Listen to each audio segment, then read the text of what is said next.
Buenos días, soy Alan Martel y le doy la bienvenida al programa La Entrevista, el programa que realizamos el alumnado de periodismo de la Universidad Fernando Pessoa Canarias. Hoy tengo a mi lado a una persona que lleva 30 años poniendo voz a los partidos de la Unión Deportiva Las Palmas en la radio, Ruimán Almeida. Buenos días, gracias por estar aquí. Buenos días, Alan, gracias a ti por invitarme.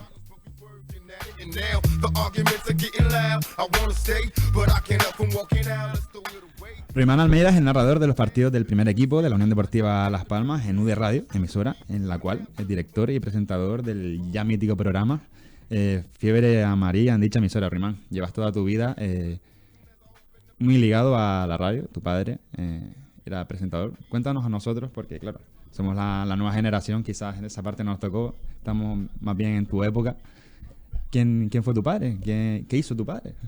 Bueno, mi padre pertenece a otro mundo distinto en la comunicación. Date cuenta que estamos hablando de los años 60, más o menos. Hace muchísimos años de eso. Él se retiró con 70 años, le duró la radio muchísimo, él amaba y ama la radio. Y bueno, pero es otra generación en cuanto a, sobre todo a la cantidad. O sea, la información se focalizaba muchísimo en pocas personas. Hoy hay muchísimos medios. Hoy en día cualquiera que tenga un móvil o redes sociales puede ser un medio informativo. Y eso a él pues le suponía mucha presión, porque era prácticamente uno de los pocos, o a veces el único, que retransmitía, por ejemplo, los partidos de Las Palmas. Hoy en día viaja muchísima gente, menos que hace unos años. Y bueno, por eso y por la calidad de su voz, por la calidad de su información, por su influencia en absolutamente todo, pues era un referente informativo, una voz muy peculiar, una persona muy rigurosa en el trabajo. Y bueno, pues eso le convirtió en el referente para todos los aficionados del mundo del deporte en general y de la Unión Deportiva Las Palmas en particular, en la persona más importante a la que se acudía para buscar información, para buscar opinión y para buscar también la narración de los partidos de Las Palmas. Bueno, a pesar de la profesión que tenía tu padre, tú cogiste el relevo, ¿no? Se podría decir, pero no era tu primera opción, no era tu idea. Gracias a una lesión de tobillo fue que empezaste en el mundillo, ¿no? ¿Cómo fue? Estás bien informado. Sí, no, yo no tenía ninguna intención de meterme en el periodismo, porque en contra de lo que pueda parecer, yo soy una persona muy tímida y a mí estas cosas, pues, enfrentarme a un micrófono y mucho menos a una cámara me parecía imposible para mí. Por mi forma de ser era totalmente lo contrario a cualquier cosa que yo pudiese desear para mi futuro laboral. Entonces yo estaba estudiando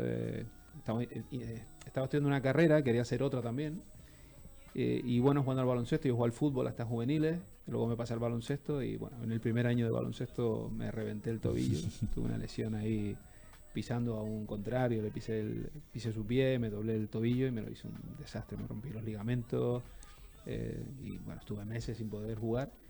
Y en esa época ya mi padre se había montado su propia radio, que era una empresa privada que se llamaba Onda Isleña, en la que participaban, yo creo que todos mis hermanos. Era una empresa familiar.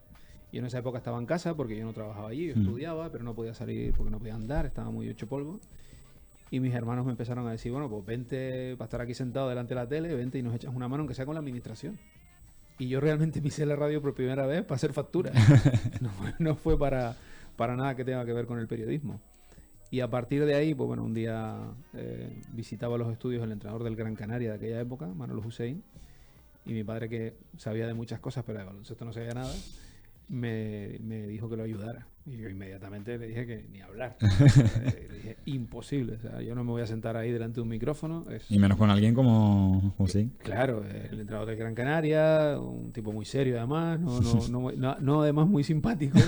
Y bueno, era todo en contra. Y la verdad que no me acuerdo cómo me convencieron entre mis hermanos y mi padre y mi madre, y me senté delante del micrófono, hice la entrevista. Yo siempre digo que en mi vida me han sudado las manos 2 veces, y esa fue la primera. Y bueno, después de eso empezó todo el mundo a decirme, wow, qué bien, que no sé cuánto, los amigos, la familia. Igual me estaban engañando y simplemente estaban intentando engodarme para que siguiera. Pero la realidad fue que empezaron, y lo siguiente que me dijeron, oye, ¿por qué no pruebas con un partido?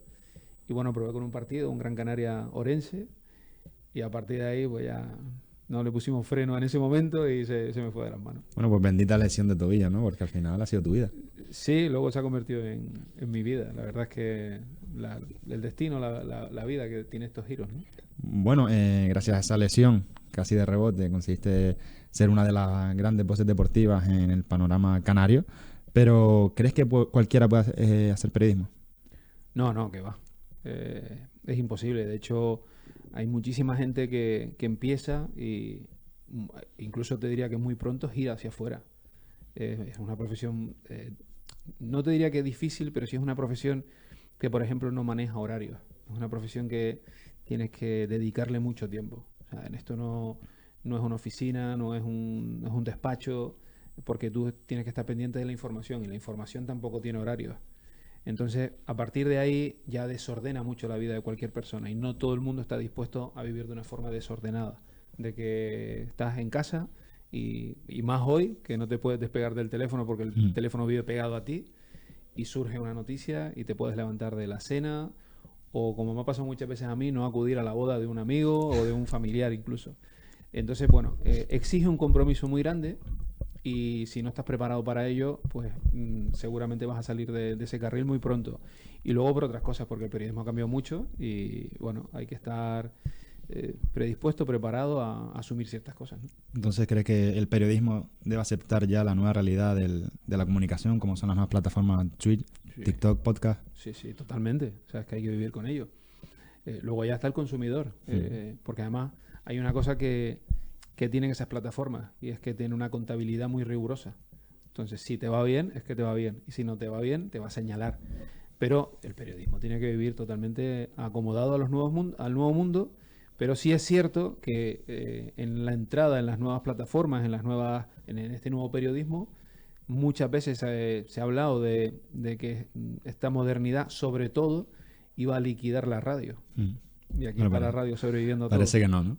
¿Y qué opinión te respecta a estos streamers que no son periodistas, simplemente son streamers que ya ejercen, muy entre comillas, el periodismo, que entrevistan a grandes figuras, a Juanma Castaño lo ha tenido claro y siempre ha dado palo a gente como, por ejemplo, Ibai? ¿Tú qué opinas al respecto? ¿Te molesta que gente que no ejerce ni la profesión ni tampoco tengan la carrera, tengan esta facilidad de ejercer, entre comillas, la profesión? No me molesta, porque yo creo que esconde una falta muy grande de autocrítica en los profesionales que nos dedicamos a esto. Lo que tendríamos que ver es por qué ese tipo de profesional, vamos a llamarlo así, nos está restando, nos está robando protagonistas, nos está robando audiencia.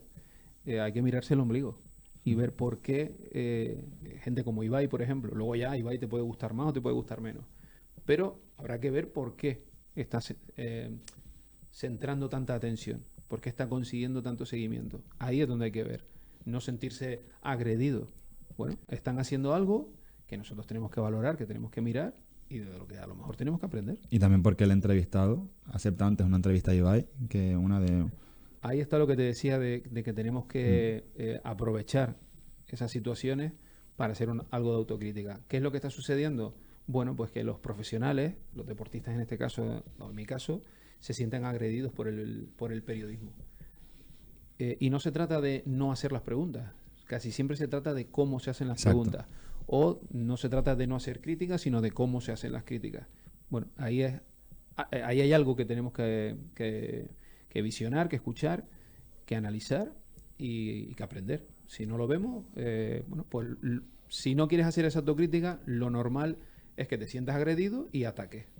Sí, porque, bueno, ves una entrevista de Ibai o una entrevista de cualquier periodista y se nota mucho la diferencia en la comodidad del entrevistado, ¿no? Quizás con Ibai, por poner un ejemplo, que es el que todo el mundo se conoce, la entrevista como más amigable, ¿no? Pero después quizás lo que hay que cambiar también es la forma de preguntar y cómo la relación que se tiene con el entrevistado, que no sea tan a buscar el titular, ¿no? Claro, yo entiendo que van por ahí los problemas que tiene el periodismo actual con ese tipo de streamers, influencers, youtubers, no sé cómo lo quieran llamar. A partir de ahí, ya te digo, es verdad que cada uno hace el periodismo, vamos a llamarlo así, a su estilo. Y ahora las preguntas que entiendo oportunas. Y si no quiere hacer ciertas preguntas o si quiere hacerlas, está en su derecho, y luego yo tengo el derecho de consumir eso. Porque si a lo mejor yo voy a poner una entrevista de Ibai, yo no tengo nada contra Ibai, pero pongo una entrevista de Ibai y si no me gusta, pues no lo escucho. Igual que hacemos con todo, con un restaurante o cuando elijas coche, o hasta cuando elijas pareja. Si las cosas que tienes delante te gustan, las coges. Si no te gustan, no las coges. Luego, repito que tú tienes que buscar el contenido que tú quieras buscar. Ibai buscar el suyo por el camino que él entiende. Yo a lo mejor querría otro diferente, pero a mí no me parece mal. Me parece que además tenemos que enriquecer a los oyentes, en este caso los de la radio, hablando de oyentes, o a cualquier consumidor de información o de entretenimiento, que esto no deja de ser entretenimiento. Y luego que elijan. ¿Qué opinión tienes sobre el periodismo bufanda? Es verdad que tú trabajas en la emisora oficial de la Unión Deportiva Las Palmas, pero nunca, cuando has visto algo mal en el club, lo has dicho. Y nunca has sido fanático, ¿no? Como se suele decir. Pero ¿qué opinas sobre estos periodistas que dejan la realidad por un escudo? Bueno, yo creo que la culpa del periodismo bufanda, si la entendemos como algo malo, la tiene el consumidor. O sea, si tú pones Real Madrid Televisión, eso es periodismo bufanda. Tú sabes que el Real Madrid no va a hablar absolutamente nada malo de su equipo. Y que va a buscar culpables en todo fuera. Y bueno, es su producto y lo han creado de la forma que les ha dado la gana, lo venden de la forma que les ha dado la gana y tendrán más o menos audiencia. O sea, la culpa no es de que Real Madrid Televisión tenga un producto bufandero, vamos a llamarlo así. La culpa es de si lo quieres consumir o no. Habrá seguidores del fútbol, en este caso del Real Madrid, que quieran tragarse eso y están en su derecho. Yo no me relaciono con eso. Y cualquiera que ponga la radio está pues abierto a escuchar que eso no suceda así. Te puedo ir al último partido, por ejemplo. O sea, poca gente está hablando de que creo que a Juanma Herzog le perdonaron la tarjeta roja. Bueno, pues eso en Real Madrid no lo vas en televisión no lo vas a escuchar nunca. Yo no dejo de contar la realidad, porque además creo que abro muchísimo el abanico a oyentes. Porque Real Madrid tiene un tipo de oyente. Sí. Está cerrado a que todo está bien y que si algo va mal es culpa de otro, nunca de Real Madrid. Eso no sucede en la productora audiovisual de la Unión Deportiva, en este caso en la radio, no sucede. Si jugamos mal, pues lo contamos y ahí está la radio para escucharla, y cuando las cosas van bien, pues va bien. Pero es verdad que con un tono, que es lo que hablábamos antes, ¿no? Hay que hacer las cosas con un tono, con una educación, porque estamos hablando de profesionales que son personas, ¿no? Ruimán, no sé si te lo han preguntado. Tú ya eres una leyenda en la radio canaria, ¿no? De la UAS Canaria, pero ¿a quién ves como tu sucesor? No me lo han preguntado nunca. Pero es que me parece pretencioso. Primero, contestarte como leyenda, no creo que lo sea. Y también me resulta pretencioso contestarte a mi sucesor, porque parece que yo soy algo, ¿sabes? Es muy importante. Hombre, eres una de las voces del deporte canario. Pero cuando hablan de mi sucesor, primero me estás haciendo viejo, que lo soy. Era mi intención. Y luego, no, te lo digo en broma. No, pero detrás hay... Yo creo que estamos pasando una crisis importante en el periodismo deportivo aquí. ¿En Canarias? En Canarias, en concreto en Gran Canaria, y más en concreto alrededor de la Unión Deportiva. Lo he dicho muchas veces y esto me hace ganarme algunas enemistades, pero bueno, yo soy franco, soy sincero y digo las cosas como las pienso, y puedes intentar ver que te estoy diciendo algo para mejorar o sentirte agredido, volvemos a lo de antes, ¿no? Pero también hay gente que está muy bien formada, muy bien preparada, que está haciendo las cosas muy bien. Yo tengo compañeros en UD Radio, no tengo ni que salir de ahí para darme cuenta de que hay gente que tiene un porvenir impresionante, que son jóvenes todavía. Te hablaría de Carla Díaz, te hablaría de Jorge Betancor, por ejemplo, y de algunos más, pero en concreto te hablo de estos dos porque me parece que son dos personas con la edad, con la formación, con la ilusión, con la dedicación que necesita esta profesión. Vamos a dar los micros por el césped ya. Vamos a centrarnos en nuestra Unión Deportiva Las Palmas. Me han dicho un poco fuera de micros, pero cuéntanos, ¿cómo ves la actualidad del equipo amarillo, que no está pasando por su mejor etapa? Muy dura, la realidad es muy dura. Son más de 3 meses sin ganar un partido, estamos en la zona de descenso, ya tenemos más de un partido de desventaja con los rivales, quedan 8 partidos, el equipo no está jugando bien al fútbol, o sea, no es ninguna casualidad la situación en la que estamos.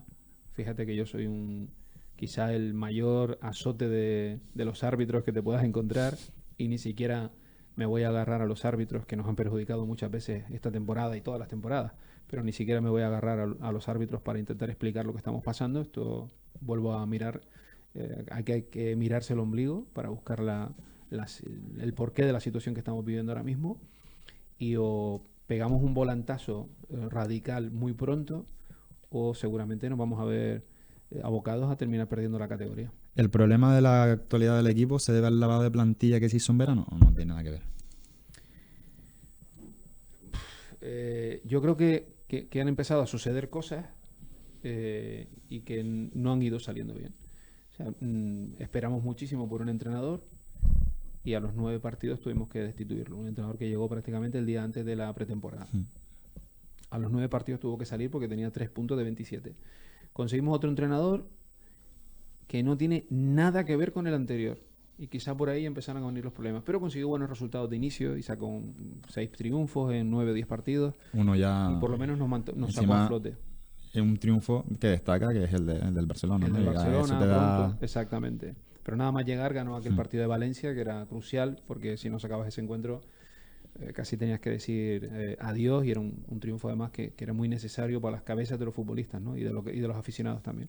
Y ganó ese partido. Ha pasado esa buena racha y ahora, bueno, pues ahora se está juntando lo futbolístico con lo puntuativo, con la clasificación.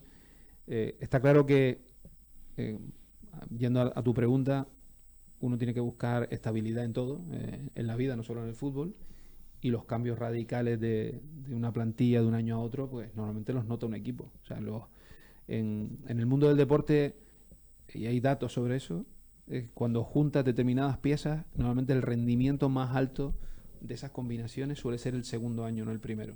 Claro, si estás cambiando todos los años mucho, pues normalmente no alcanzas esa madurez y se hace todo un poquito Encima, más difícil. como estábamos hablando antes, nos vemos destinados a, estemos en segunda o no, o nos mantengamos, a hacer otro lavado de plantilla.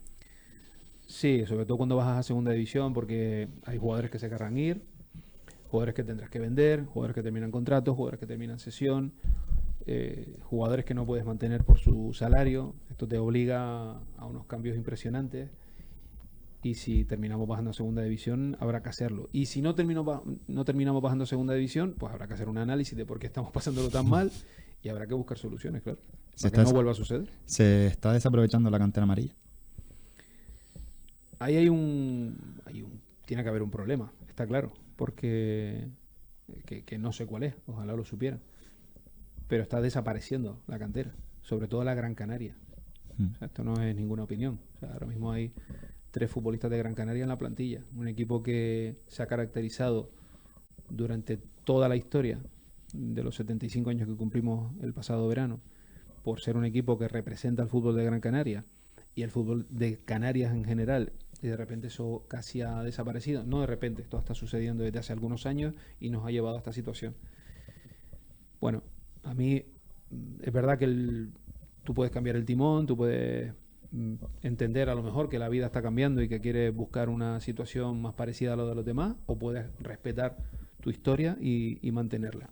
Yo no sé cuál es el motivo, pero lo que está claro es que ahora mismo pasamos una crisis importante en cuanto al fútbol canario, porque luego el otro representante, que está muy por debajo de la Unión Deportiva Las Palmas en todo, no solo en la clasificación, sino en la historia del fútbol, que es el Tenerife, pues tampoco apuesta por el futbolista de aquí. Y aún así, pues miras Primera División, miras la selección española y aparecen el otro día 4 futbolistas canarios. Entonces, aquí hay algo especial, siempre lo ha habido. Si no sale, es porque tú estás haciendo algo mal. Y sobre todo cuando los peores tramos de la Unión Deportiva Las Palmas en su historia, que hemos salido de esa situación gracias a la cantera, ¿no? Es que hay un tema muy profundo que tiene que ver con la identidad. Luego cada uno lo vive como entiende que tiene que vivirlo. Porque tú tienes 30 años menos que yo y vives la vida de una manera distinta a mí. Pero no sé cómo vives la Unión Deportiva Las Palmas. Si no la vives como la vivo yo, es culpa mía. Es culpa mía, es culpa de tu padre, es culpa del que te aficionó a la Unión Deportiva, es culpa del club, porque hay que enseñarle a la gente que viene desde atrás a respetar la Unión Deportiva Las Palmas y respetar su historia. Entonces, tenemos que buscar esos rasgos de identidad, porque creo que si nos alejamos de ellos, tiene una una repercusión negativa al final en el resultado, porque al final el fútbol se mide por resultados, desgraciadamente. Pero siempre que nos hemos alejado de ahí, nos ha ido mal. ¿Tú personalmente crees que la cantera amarilla está preparada para que algunos jugadores den el salto al primer equipo y que den la cara? Hoy en día habría que ver cada caso. En el filial hay futbolistas de talento. En Las Palmas Atlético, en Las Palmas C, en el División de Honor de Juvenil, y si empiezas a mirar por ahí para abajo te vas encontrando mucho talento. Eso no significa que vayas a llegar, porque cada vez el fútbol es un embudo. Se va estrechando, se va estrechando, se va estrechando y van pasando muy, muy poquitos. Salvo equipos como el Athletic de Bilbao, la Real Sociedad y muy poco. Entonces, cuando vaya subiendo el nivel de exigencia hay que ver si esos futbolistas, que talento tienen todos, son capaces de aguantarlo y llegar a la situación de estar en un primer equipo. Yo tengo clarísimo que hay muchísimo talento y que hay muchísimo talento fuera de la Unión Deportiva Las Palmas. Es verdad que nosotros intentamos rescatar todo ese talento y ponerlo bajo las órdenes de nuestros técnicos, pero fuera siempre queda. Siempre hay gente fuera que tiene muchísimo talento. Entonces, bueno, es difícil llegar al primer equipo, es difícil destacar, es difícil triunfar, pero talento hay sin lugar a dudas. Entonces, ¿a qué le echarías la culpa de que no se esté utilizando la cantera? ¿A los entrenadores, a la directiva, a que no estamos en una buena generación, una buena quinta de futbolistas? Seguramente a las exigencias. Seguramente a las exigencias. Las exigencias llevan a las prisas, a no tener paciencia. Yo juego el sábado con el Getafe y no puedo esperar. Yeah. No puedo pararme. A ver, poder puedo, pero normalmente la competición, el estrés del fútbol profesional, del deporte profesional, no te permite decir, ¿y si voy a Getafe y pongo a Valentín? Como pusimos contra el Barça, y el chiquillo enseguida cometió 2 errores, estaba temblando porque era un día muy estresante, era el Barça, de repente saltas al terreno de juego y tienes delante tuyo a Lewandowski, a Rafinha o a Lamine Yamal. Ese es el problema en todo esto. Ese es el problema. Pero tampoco es el contexto para hacer debutar a... ¿Cuál es? Pues ante un Barça, cuando vas perdiendo ya, cuando ya tienes el partido perdido, creo que lo único que haces es hundir al chaval. O sacarle algo que ni siquiera sabías que tenía. Por eso digo que es muy difícil. Porque de repente tú piensas, oye, vamos perdiendo 0-1, quedan 15 minutos. Este pibe es juvenil, es el futbolista más joven que ha debutado con la camiseta de la Unión Deportiva en primera división. Y lo va a tirar delante de Rafinha, de Lamine Yamal, de Lewandowski, delante de un estadio con 30.000 personas. Bueno, en esa situación o te entierra o saca lo mejor de ti. Por eso digo que es muy difícil elegir el momento. Pero desde luego hay talento, claro. También se puede trabajar la cabeza de esos pibes. O sea, el trabajo hoy en día es muy rico en formación. Luego la situación en la que te engrandece o la que te destruye o la que te consume o la que pide un poquito más de paciencia contigo, porque que a Valentín le fuese mal ese día no significa que a Valentín nos sirva. Por eso digo que es complicado saber exactamente cuál es el momento ideal para tirar de un pibe. Uno de los jugadores franquicias que teníamos el año pasado era Álvaro Valles. ¿Se gestionó bien el caso Valles o qué opinión tienes al respecto de la salida del guardameta sevillano? Yo entiendo que en el momento en que no le hemos sacado ningún rendimiento deportivo este último año, ni ningún rendimiento económico a su salida, bien no ha salido. Bien no ha salido. El club ha querido defender su posición desde el momento en el que dice no voy a permitir que los jugadores me usen como trampolín. O sea, tenemos que sacar un provecho los dos. Yo te he dado formación en filiales, te he dado la oportunidad de jugar en el fútbol profesional, de jugar en primera división y quiero algo a cambio. Es una línea muy fina para cometer un error. Se adoptó y yo lo que creo es que con Valle el club ha mandado un mensaje a todos los futbolistas que quieran venir aquí. Esto no es un trampolín. Y si quieres que sea un trampolín, va a ser un trampolín beneficioso para ti y para mí. No para ti solo. Y bueno, ahora vamos a ver, con el tiempo veremos si se ha iniciado un camino que realmente es el correcto o que puede incluso ahuyentar a alguien de venir aquí, ¿no? Bueno, mi siguiente pregunta, justo hace un par de horas salieron la venta ya las entradas para el partido del Atlético de Madrid, donde nos han modificado los precios, pero ¿dónde está el fallo para que no se llene el Estadio de Gran Canaria? Bueno, el Estadio de Gran Canaria está trayendo este año más de 20.000 personas. Es un estadio de 32.000. Sí, pero son 25.000 abonados, ¿no? Son 25.000 abonados. Siempre hay 2.000 abonados que no van. Sí, pero fíjate que vivimos en una época en la que cambiamos los horarios de los partidos continuamente, en horarios laborales. Hay muchos abonos incluso de empresa. Y gente que se puede desanimar y decir, no, me apetece más ver a Las Palmas, estoy amargado y no quiero verlos, o como sucedió el otro día, van y a mitad de la segunda parte arrancan y se van para casa. Eso también tiene que ver con el estado de ánimo de un aficionado. Y eso que nosotros tenemos una afición bastante dura, porque fíjate que llevamos sin ganar un partido desde diciembre, estamos ya con más de 3 meses sin ganar y el último partido aparecieron más de 22.000 personas. Resulta una barbaridad cuando llevas 3 meses sin ver ganar a tu equipo. La afición está ahí. Es verdad que la sociedad aquí ha crecido mucho, que la población ha crecido mucho, que la oferta a la hora del entretenimiento es mayor. O sea, hay muchas cosas que tú puedes hacer a la hora de un partido. El otro día, por ejemplo, nos salió el tema de el concierto en carnavales, ¿no? De Maluma. Estaba intentando. Pero también hubo mucha gente que iba a ir al estadio y que no fue por la cola. Claro, y luego el atasco de tráfico. Pero bueno, es difícil. Esto tiene que ver. Luego hay un grupo de aficionados resultadistas. Sí. Y está claro, o sea, tú tienes una cantidad de abonados en segunda división y cuando subes a primera tienes más. Y es más caro, ¿no? Sí, pero ¿eso qué son? Aficionados resultadistas. Yo voy a verte si estás en primera. Yo voy a verte. O sea, el aficionado que se mueve en el deporte por el triunfo está a la vista de todos. ¿Por qué hay más aficionados del Real Madrid que de ningún equipo? Porque es el que más gana.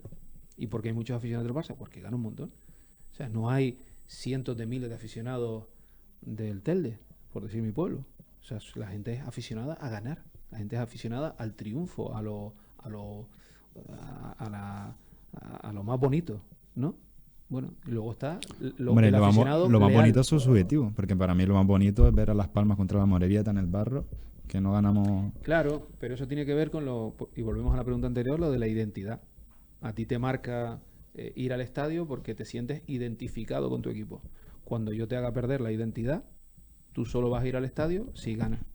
Si no, no irás. ¿Está perdiendo el equipo identidad? Sí, claro, está perdiendo identidad porque no tiene futbolistas de la tierra. Y ahora mismo además porque no juega como ha jugado toda la vida. Entonces ahí hay una pequeña fractura que no sé si se va a mantener durante el tiempo, pero que ahora mismo existe. A nivel general, ves que el aficionado ya no se siente tan identificado con el equipo como lo hacía antes. Ya no hay ese arraigo con la Unión Deportiva Las Palmas que sentías como tuya. De una parte, por lo que estamos hablando ahora, vamos a ver cómo responde, si esto se mantiene, si el equipo se aleja de los futbolistas canarios y se aleja del fútbol que ha hecho toda su vida. Eso lo veremos próximamente porque está sucediendo ahora.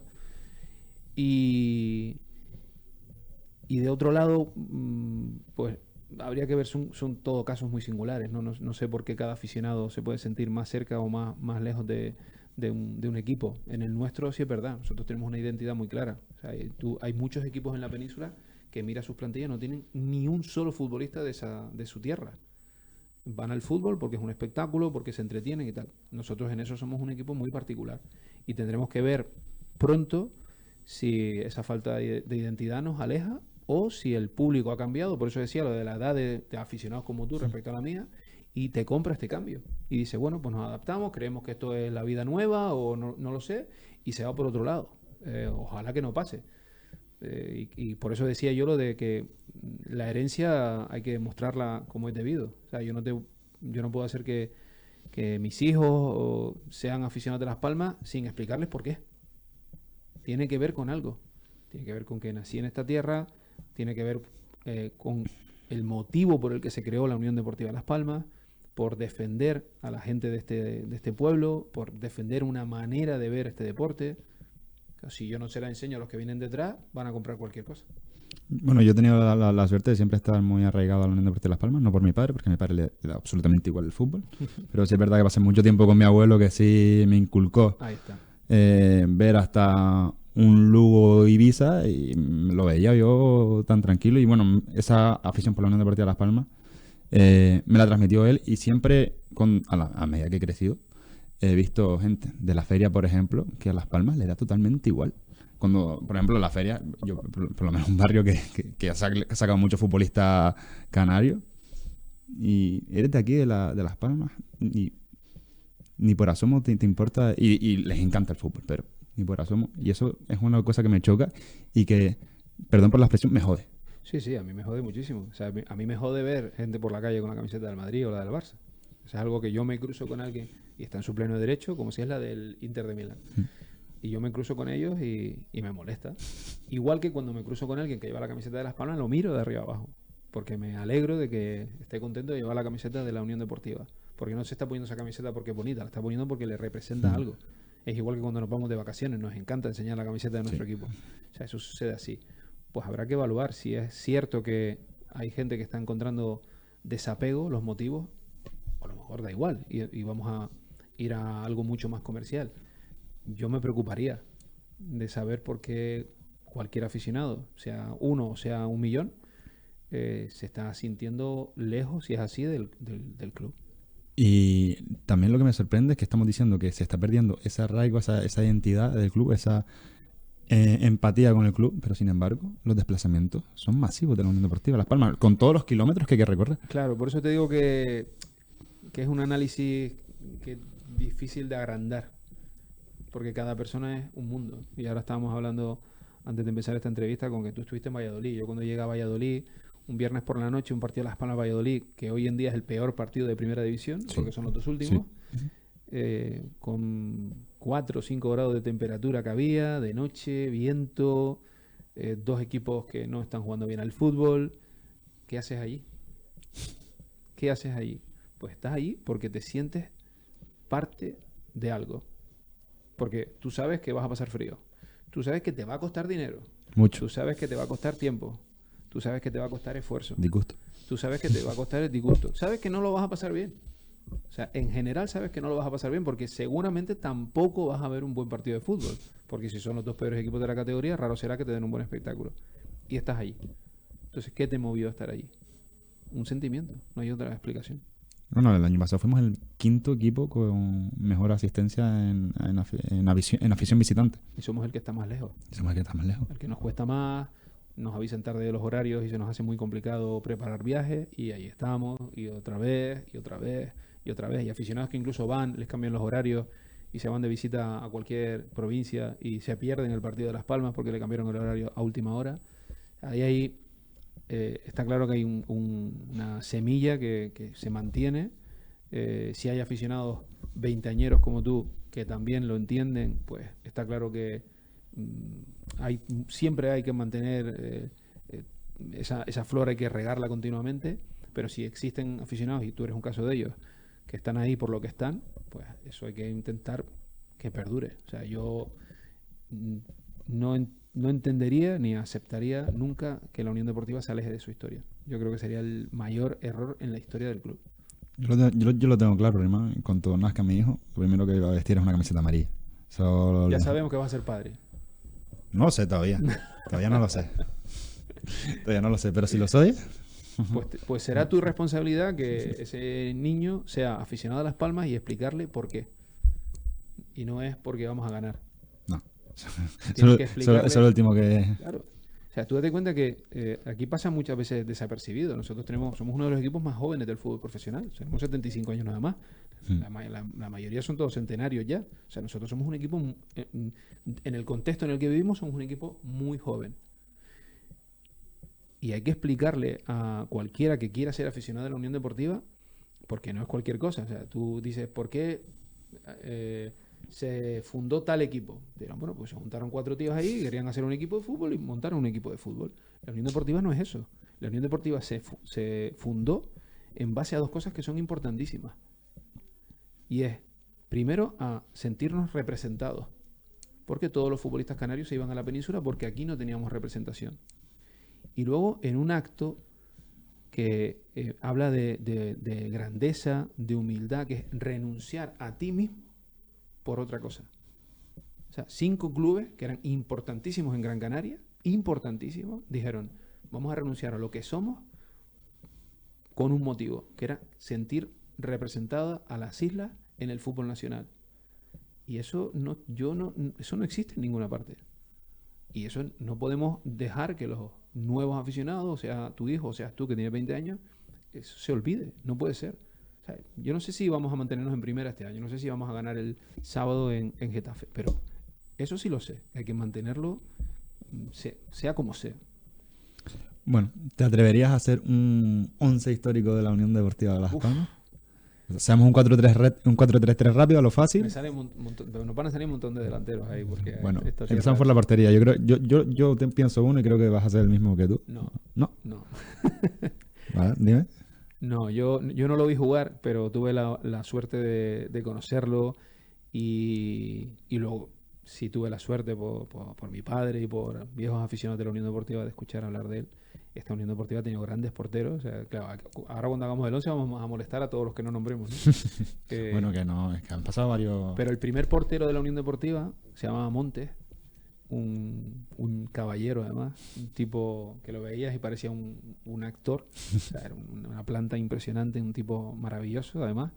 Y fue el primer portero de la Unión Deportiva y era un grandísimo portero. Y si me tiras, yo ni siquiera lo vi jugar.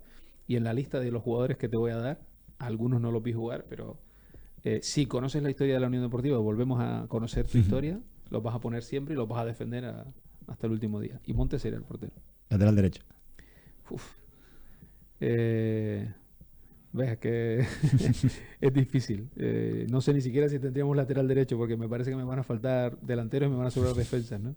Pero bueno, en defensa tendrías que poner a Tonono, seguro.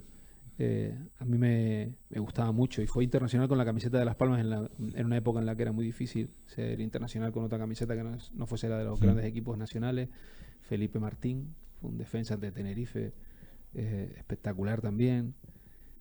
A mí un futbolista que tuvo una carrera muy, muy cortita porque tuvo problemas, que era Sergio Marrero, jugó en el Atlético de Madrid y duró muy poquito porque tuvo problemas de adicción y era un futbolista terrible. Para que el que no lo vio jugar, que piense en Sergio Ramos.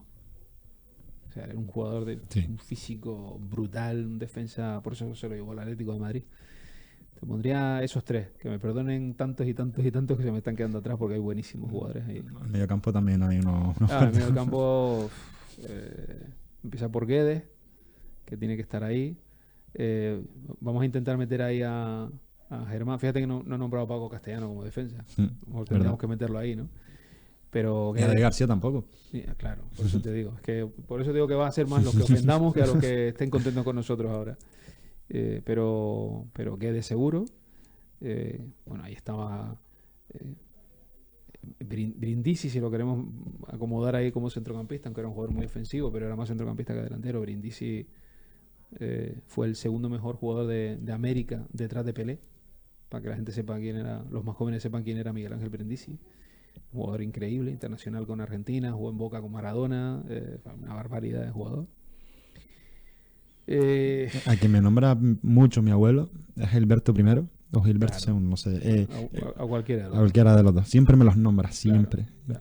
Por eso te digo que vamos a meter la pata seguro haciendo un equipo, pero bueno, los dos Gilberto, igual que los dos Martín, también eran jugadores fenomenales, muchos internacionales, es que fueron internacionales. Tener 4 o 5 internacionales en esa época sin ser el Barça, el Madrid, el Atlético de Bilbao, el Atlético de Madrid, es una locura. Es un auténtico... Y lo que aguantó Las Palmas, los 19 años que aguantó en Primera División. En Primera División, claro. Ganando subcampeonato de Liga, subcampeonato de Copa. Exactamente. Entrando en Europa. Entrando en Europa, claro. Siendo un equipo... los jugadores de esa época, fíjate, en el centro del campo metería a Félix Marrero también, ahora me estoy acordando de él. En esa época los jugadores, en concreto Félix me lo decía, dice, con el VAR, Las Palmas habría sido campeón de Liga y campeón de Copa. Porque en esa época te metían. Hoy en día no, porque el VAR nos está perjudicando más que beneficiando. Bueno, pero en esa época era muy descarado. Sí. Era muy descarado. Y los jugadores de esa época te dicen, con el VAR Las Palmas habría sido campeón de Liga, de Copa y más de una vez. Porque de la forma que nos pitaban y de la forma en la que viajábamos, porque los viajes eran auténticas aventuras, te destrozaban los viajes y aún así ser subcampeón de Liga o subcampeón de Copa es una burrada. A mí una historia que me conmueve muchísimo es de Beckenbauer con la Unión Deportiva Las Palmas. Claro, con Tonono en concreto. Exacto, sí. Que venía de infiltrado al Estadio Insular a ver jugar a la Unión Deportiva Las Palmas. Sí. O sea, uno de los mejores jugadores de la historia. De la historia. Y sentía una profunda admiración y él conocía muy bien el negocio como jugador por Tonono. Y de hecho te voy a contar que Beckenbauer, que falleció no hace mucho. Beckenbauer, supongo que la tendrá. Su familia vive en Austria. Y en su casa tiene un marco con una foto en un partido amistoso que se celebró en el Estadio Insular. Y los capitanes eran Beckenbauer y Tonono. Y la foto, esa foto es mítica, ¿no? en la que se ven los dos dándose la mano, esa foto la tiene Beckenbauer en su casa. Pues mira, Imagínate. Y después Maradona también ha nombrado en ocasiones a la Unión Deportiva Las Palmas. Maradona estuvo el primer salto, a punto de dar el salto a Europa por la Unión Deportiva Las Palmas. Pero no lo convencimos.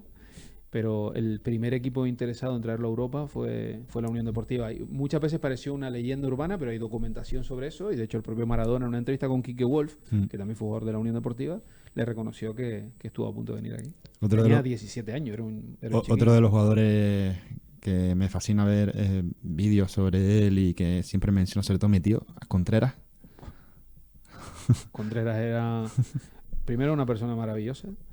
Y luego un futbolista que, fíjate que en esos 19 años que estamos hablando, que Las Palmas se mantuvo de forma continuada en primera división, en el tramo final está terminando la etapa más brillante del club, que es la de los Germán, Castellano, León, Guedes, Tonono, etcétera, etcétera, etcétera.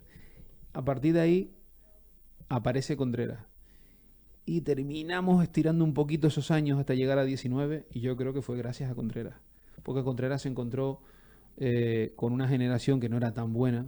Bueno, ser tan buena como esa es imposible, pero sí es verdad que ahí la Unión Deportiva no tuvo una gran generación de futbolistas, y los pocos años que duramos en primera, bajamos, volvimos a subir. Las gracias hay que dárselas a Contreras, que nos puso en un nivel.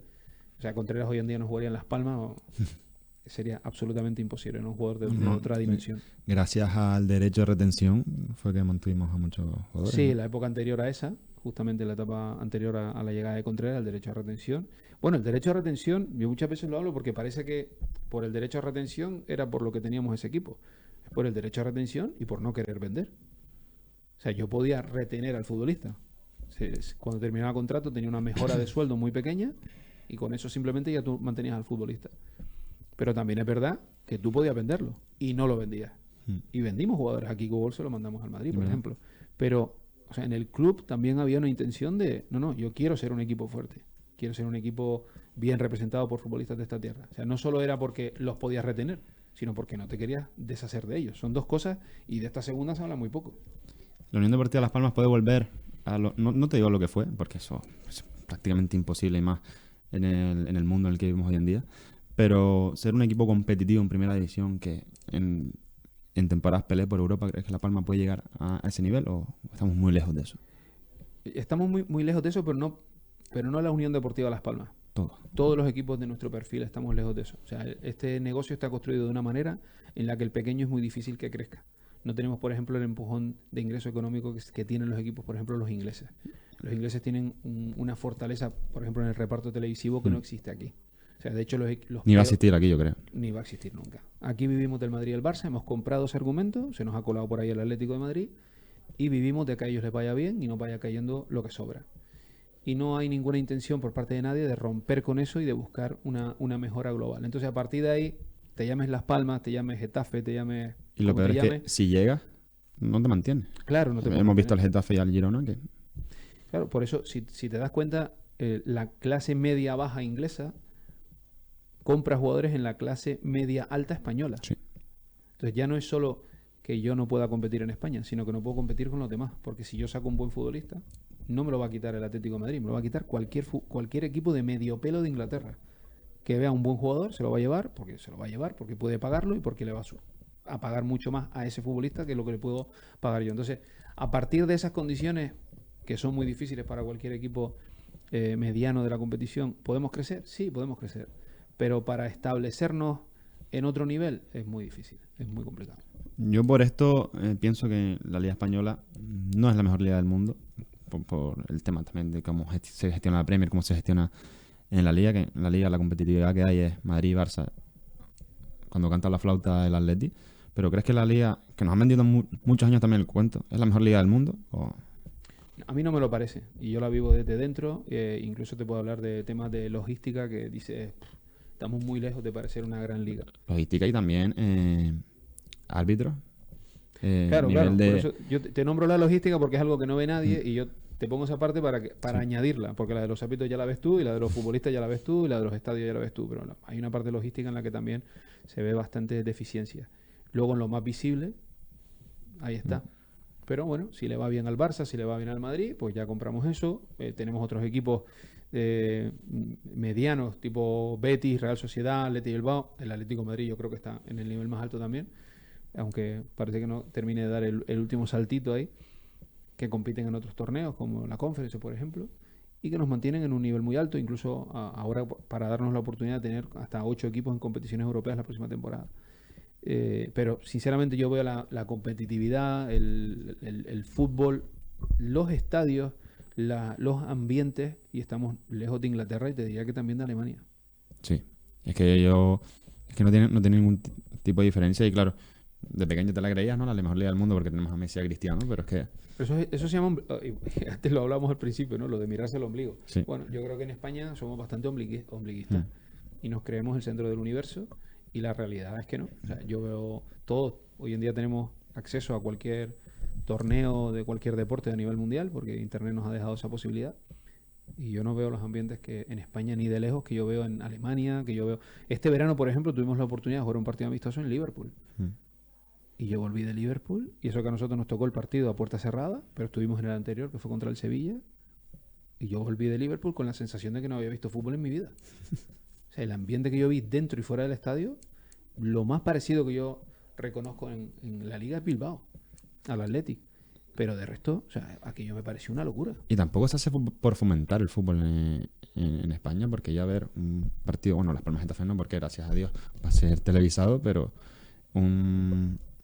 Las Palmas Girona te cuesta una pasta ver desde el sillón de tu casa, desde el sofá, verlo. O sea, que no estamos fomentando tampoco Y la fíjate, afición por el deporte. y fíjate que se está promocionando más el fútbol en el sillón que el fútbol en la butaca. Estamos más preocupados del fútbol en el sillón que del fútbol en la butaca, desde el momento en que, por ejemplo, no te aviso de los horarios con tiempo para que tú te puedas preparar bien tu partido en Valladolid, o la próxima salida de Getafe, o a Bilbao, que es una ciudad y un estadio que apetece siempre mucho, en concreto al aficionado de Las Palmas. Esa es mi espinita. Claro, pues es una visita que tienes que hacer, porque Bilbao es muy especial. El partido del Atleti, el aficionado del Atleti, todo es muy especial ahí en San Mamés y en Bilbao. Pero estamos más preocupados de que el aficionado vea ese partido por la tele que de que lo vea en la grada, o sea en casa o fuera.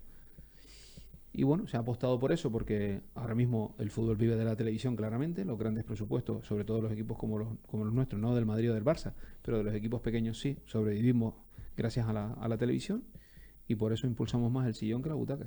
Pero, ¿crees que se podría fomentar el fútbol del sillón? Bueno, no estás muy a favor del sillón, yo creo que te gusta más Absolutamente. sentirlo en primera persona y tienes, bueno, la suerte de vivirlo así, pero es que los precios que por ver fútbol en España, ves el de la Premier y ver toda la Premier son 2 euros al mes. No, y los precios incluso en las gradas también son más Sí, económicos. verdad. Bueno, Incluso de Liga de Campeones. Liga de Campeones, un Barça-Borussia, un Borussia-Barça son 15 euros la más económica. Yo sé que la Liga ha establecido algunos lazos con Alemania en concreto, pero no sé si realmente somos capaces de aprender de eso, porque hay cosas que son como muy básicas y veo que no las copiamos. Y a veces que simplemente se trata de copiar y pegar, no se trata de ser original. Luego, a partir de ciertas cosas, pues tú puedes establecer tus propias ideas. Y no somos capaces de hacer eso. Entonces, no sé si alguien sería capaz de darme una explicación. En este caso tendría que ser el presidente de la liga, supongo, para ver por qué suceden estas situaciones. Porque yo creo que tenemos equipos atractivos para que los ambientes en los estadios sean diferentes, y al final no lo conseguimos ver. Bueno, para ir finalizando, vamos a hablar sobre una de las joyas que ha salido de la Unión Deportiva, la última, ha sido Pedri. ¿Pedri tiene potencial para ganar este mismo 2025 el Balón de Oro, o crees que hay otros jugadores por encima de Pedri este año? O sea, Pedri tiene potencial para ganar el Balón de Oro, pero creo que el Balón de Oro se mueve por unos parámetros que no le alcanzan a Pedri. El primer parámetro del Balón de Oro es el gol. Y Pedri no va a alcanzarle con sí, gol. pero bueno, Modric ganó el Balón de Oro metiendo un gol en toda la temporada, creo que fue. Y Rodri también lo Y ganó el Rodri. último. Pero desde que aparezca alguien por delante con gol, ya tú vas a pasar a la sombra. Pero Tienes que encontrar... Date cuenta que Rodri peleó con Vinicius. Sí. Pero Pero Vinicius tampoco tiene mucho gol. Pero eso, En cuanto aparezca, si Mbappé termina la temporada con 50 goles, se lo van a dar a Mbappé. ¿pero qué opinas, Y si lo combina con títulos. qué opinas sobre el Balón de Oro de esta, ahora que lo acabas de sacar? ¿Qué opinas sobre el Balón de Oro no Balón de Oro a Vinicius? ¿Crees que fue un tema de imagen, de que realmente se lo merecía más de Rodri, de capricho de la FIFA con el Real Madrid? No, porque no creo que nadie tenga De la FIFA no, perdón, de France de Football. no creo que nadie tenga el nivel de influencia del Real Madrid. Entonces, no creo que el Balón de Oro se lo hayan quitado a Vinicius. Se lo han dado a Rodri. A Vinicius no le han quitado nada. Hay algo que ha matado el Balón de Oro para Vinicius. Vinicius tiene unas grandísimas aptitudes como futbolista, pero hay un parámetro que es nuevo en el torneo, que es en el trofeo, que es la deportividad. Y Vinicius es el ejemplo de todo lo contrario. Y está en las puntuaciones.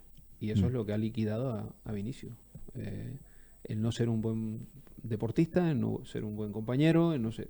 Lo vivimos aquí en esto, en Canarias, ¿no? Vinicius metió un penalti y salió como... Claro, y lo vemos un día sí y otro también. Y eso está dentro de las valoraciones que se hacen para ganar ese torneo. Y todo el mundo sabe que a Vinicius se le escapó el Balón de Oro por eso. ¿Lo va a arreglar? Bueno, eso es un asunto muy personal de él, que no sé si lo arreglará, pero desde luego no es ejemplo de nada en ese sentido, y le hizo perder un Balón de Oro. Volviendo al Balón de Oro de este año, ¿hay alguien por delante de Pedri para ganar el Balón de Oro este año? Por delante no sé, pero hay una lista de jugadores que están en esa pelea. Es pronto, pero Está Rafinha por ahí que este año... claro, hay jugadores en el mismo equipo. Entiendo que... Tú fíjate que si Rafinha estuviese en esa pelea, y yo creo que a Rafinha le ha perjudicado el que estén hablando de su Balón de Oro, porque ha pegado un bajón ahora, Sí. y se pegó la sobrada que se pegó Sí, con bueno. Romario antes del partido ante Argentina, y creo que eso lo ha perjudicado, y ahora estamos viendo el peor Rafinha de la temporada. Si Rafinha fuese a ese debate, iría por delante por los goles. Mbappé entra porque yo creo que también influye demasiado el nivel de equipo. Y ahora mismo el Madrid, a pesar de tener... Yo empecé la temporada y veía al Madrid como el mejor equipo del mundo, que como no ganara todo este año iba a ser un fracaso, y parece que va por el camino. Date cuenta que el Real Madrid el año pasado ganó la Liga perdiendo un partido. Tiene la misma plantilla más Mbappé. Y suma Mbappé, sin Kroos. Claro, es que Kroos era medio equipo. Que es un sostén muy importante de ese equipo, y con Modric con un año más. O sea, el Madrid ha tenido más movimientos de lo que parece. Sí. Pero ha sumado a Mbappé, que puede ser el mejor delantero del mundo ahora mismo. Yo creo que nadie lo discutiría, y uno de los 3 mejores jugadores del mundo, sin lugar a dudas. Elijan ahora quién quieren poner, el 1, el 2 y el 3. Pero desde luego está en esa élite. Hay que vivir con esa presión también. Cuando tú llegas a un equipo que no viene que no se está arrastrando, está ganando Champions, está ganando Ligas, está compitiendo hasta el último día en todos los torneos, y le sumas a Mbappé. Hay que jugar con esa presión. Hay que saber también encajar un montón de buenos futbolistas sobre el terreno de juego. Ayer vimos a jugadores que están por debajo en cuanto al pedigrí de los del Madrid, pero se saben manejar como una orquesta y te meten 3-0. O sea, el fútbol es muy rico. El Madrid no lo va a dar por vencido nunca, porque tiene elementos para defenderse y para intentar remontar un partido que lo van a tener crudo, porque son 4 goles y no marca el Arsenal. Es que si ya vemos una remontada en Madrid de 4 goles, yo ya... Vamos a ver si esos pibes tan jovencitos son capaces de moverse en el ambiente del Bernabéu, si meten un gol pronto, si tienen la personalidad, la espalda de soportar toda esa presión. Pero vamos, Mbappé está en esas quinielas. Vamos a ver qué pasa de aquí al final. Esto lo mides mucho también por quién gana, por quién no gana, ya a título general también. Si te llevas una Champions, si no te llevas una Champions. Muchas veces va también en esas pequeñas variaciones te llevan a elegir a uno o al otro. Si Pedri está en un nivel de ganar el Balón de Oro, por volver al inicio de la pregunta, sí. Si el Barça no gana nada, seguramente no va a estar en las quinielas. ¿Pero crees que influye quién gane la Champions, el Balón de Oro? Sí, claro. O sea, si ahora el Barça gana Liga y Copa, y el Madrid no gana, porque claro, yo creo que el otro está ahí, es Mbappé. Si el Madrid no gana Champions... Si el Madrid no gana nada, Mbappé va a necesitar 60 goles para estar en la quiniela. Vale, si el Madrid no gana nada y el Barça gana Liga y Copa, Pedri está en... Sí, y si el Barça gana... Sí, no, si el Barça lo gana todo ya... Gana todo, es que lo va a ganar un jugador del Barça. Seguramente se va a focalizar en el Barça y vamos a buscar el jugador más importante del Barça. ¿Para ti está siendo? Ahora mismo, Lamine. Lamine. O sea, ¿tú le darías el Balón de Oro a Lamine si se dieran todos los...? Si lo ganase todo el Barça, pues probablemente. A mí me parece que Lamine es el que inclina el que inclina el campo. O sea, Pedri maneja el centro del campo, tiene una influencia en el fútbol, en el desarrollo del fútbol, pero el que al final está rompiendo los partidos continuamente es Lamine. Se ha hablado mucho, porque se han creado vertientes de opinión para clickbait de los goles de Lamine, pero si no son los goles de Lamine, Lamine está siempre fracturando el equipo contrario. Si no es en el gol, en el último pase o en el anterior al último pase. Es un futbolista que genera una cantidad de problemas que es tremendo. Con 18 años creo que cumplió ya. Y bueno, lo cumple el 14 de julio. Pues mira. 14 de julio.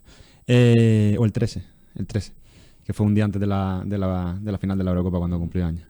¿Tienes miedo a que Lamine, la carrera, se le pueda ir por la borda? Porque claro, a mí me da mucho miedo el entorno de Lamine Yamal. Yo sé que el Barça ahora mismo, bueno, me imagino, no sé, porque no sé, no tengo los medios para tener vía directa con Laporta, ¿no? Pero ¿te da miedo ese entorno que tiene Lamine? Porque claro, lo veo tan en alto ya, que tiene, como decimos, 17 años, que el entorno, bueno, a jugadores le han pasado factura, sin ir más lejos ese Rodríguez, Claro. pero ¿crees que Lamine va a mantener su carrera? A mí me parece que hasta el momento, y sin cumplir 18 años, ya le han pasado un montón de cosas. Y lo sigo viendo muy sensato. Sigo viendo dos cosas. Una madurez impropia de un niño de esa edad en el fútbol en el que se mueve. Y por eso le tengo fe a que se mantenga ahí. O sea, y a pesar de eso, no dejo de ver un crío. Porque cuando se pone a hacer estas machangadas que le gustan hacer a ellos, sobre todo con Nico, o con sus compañeros, con Valde, con Rafinha. O cuando lo ves con los pantalones bajados. Exactamente. Ves un niño por un lado y luego ves un chico mucho más maduro por otro lado. O sea, él tiene un padre que todos lo vemos, bastante personaje. y no veo que le influya en absolutamente nada. Luego es un jugador que cuando recibe patadas no entra en follones. Es un tipo que parece que tiene la cabeza muy estable. No sé las cosas que van a pasar de aquí en adelante, que van a pasar muchas porque solo tiene casi 18 años, pero desde luego yo tengo la sensación de que tiene los pies en el piso. Bueno, pues Raymond, pues muchas gracias por compartir este rato conmigo, bueno, y con nosotros. Darle gracias también al equipo de realización que ha estado ahí, a Laura Torres y a Daniel González. Y nada, eso, muchas gracias por venir hasta aquí, a esta primera entrevista a un universitario bueno, el primer universitario, ¿no?, que te hace una entrevista. Sí, es cierto. Esta es la primera vez que paso por algo así que te agradezco que me hayas dado la oportunidad a mí, que me hayas elegido a mí. Gracias a ti por la oportunidad de entrevistar a alguien como tú. No, gracias a ti por invitarme y nada, espero que te haya servido y verte pronto ahí con un colega más. Te pasaré la nota cuando lo tengas. Pues muchas gracias, Muchas gracias. Raymond.